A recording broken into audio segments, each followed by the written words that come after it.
दिल्ली के मुख्यमंत्री अरविंद केजरीवाल लगातार सुर्खियों में हैं। सुर्खियों की वजह है दिल्ली शराब पॉलिसी, जिसको लेकर अदालत दर अदालत केजरीवाल को झटके पर झटके लग रहे हैं।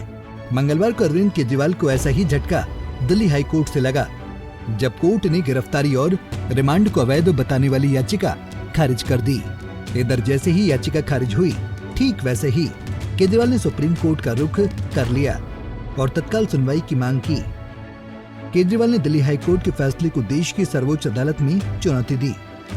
तत्काल सुनवाई पर सीजेआई ने कहा कि आप पहले हमें मेल भेजिए, हम मामले को देखेंगे। यानी अब केजरीवाल की लीगल टीम कोर्ट को एक मेल करेगी, उसके बाद सीजेआई मामले की सुनवाई करेंगे। दरअसल अरविंद केजरीवाल की तरफ से दिल्ली हाई कोर्ट में एक याचिका दायर की गई थी। याचिका में गिरफ्तारी और रिमांड को चुनौती दी गई थी, जिस पर हाई कोर्ट ने 3 अप्रैल को ही सुनवाई करते हुए फैसला सुरक्षित रख लिया था, जिस पर कोर्ट ने 9 अप्रैल को फैसला सुनाते हुए कहा कि जांच एजेंसी ईडी द्वारा की गई उनकी गिरफ्तारी सही है और याचिका रद्द कर दी गई। कोर्ट ने सख्त टिप्पणी करते हुए कहा कि प्रवर्तन निदेशालय के पास पर्याप्त सामग्री थी, जिसके कारण उन्हें केजरीवाल को गिरफ्तार करना पड़ा। केजरीवाल की जांच में शामिल न होने, उनके द्वारा की गई देरी का असर न्यायिक हिरासत में बंद लोगों पर भी पड़ रहा है। आरोपी को गिरफ्तार कर लिया गया है और उनकी गिरफ्तारी और रिमांड की जांच कानून के अनुसार की जानी चाहिए, न कि चुनाव के समय के अनुसार। अदालत ने कहा, ईडी की ओर से किसी भी दुर्भावना के अभाव में आम चुनाव से पहले गिरफ्तारी के समय को लेकर केजरीवाल की चुनौती टिकाऊ नहीं है। हाईकोर्ट से केजरीवाल की याचिका खारिज होने के बाद बीजेपी और आम आदमी पार्टी आमने सामने आ गई। इधर याचिका खारिज हुई, उधर बीजेपी ने प्रेस कॉन्फ्रेंस करते हुए आम आदमी पार्टी पर सवालों की बौछार लगा दी। माननीय उच्च न्यायालय ने श्री केजरीवाल के संदर्भ में जो निर्णय दिया है, उससे तथ्यों के कठोर धरातल पर आम आदमी पार्टी का अहंकार चकनाचूर हो गया है। स्वघोषित कट्टर ईमानदार का किरदार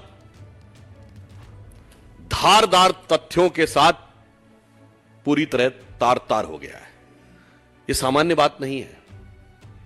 देखिए, जिस प्रकार से उन्होंने जमानत के लिए नहीं, यह बात हम ऐसे नहीं कह रहे हैं, उन्होंने तो सीधे सीधे अपनी अभिरक्षा को ही, यानी अपनी हिरासत को ही चुनौती दी थी। अहंकार यह था कि मुझे छूट नहीं चाहिए, मुझे दूसरे को गलत साबित करना, इसलिए मैंने कहा कि वो अहंकार चूर चूर हो गया है। तो वहीं हाईकोर्ट के फैसले के बाद आम आदमी पार्टी ने भी प्रेस कॉन्फ्रेंस की और बीजेपी पर भड़ास निकाली।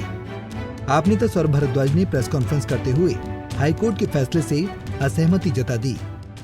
जब आपने उसको बेल ही इस कंडीशन पे दी है कि आपको छोड़ेंगे, तब जब आप बयान अरविंद केजरीवाल के खिलाफ दोगे, तो इस बात की क्या कीमत रह जाती है कि वो बयान ईडी के सामने दिया जा रहा है या मजिस्ट्रेट के सामने दिया जा रहा है। ये बात तो साबित हो गई कि उसको डरा के, धमका के, जेल का डर दिखा के उसके पिता को और उससे गलत और झूठी गवाही ली गई। ये बात तो साबित है।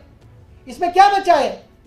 और इन लोगों के भारतीय जनता पार्टी से सीधे संबंध है, यह बात साबित है, क्योंकि वो आदमी जब तक एनडीए की जो खास बातचीत थी वो जगन रेड्डी की पार्टी से थी, तब तक वो जगन रेड्डी में थे।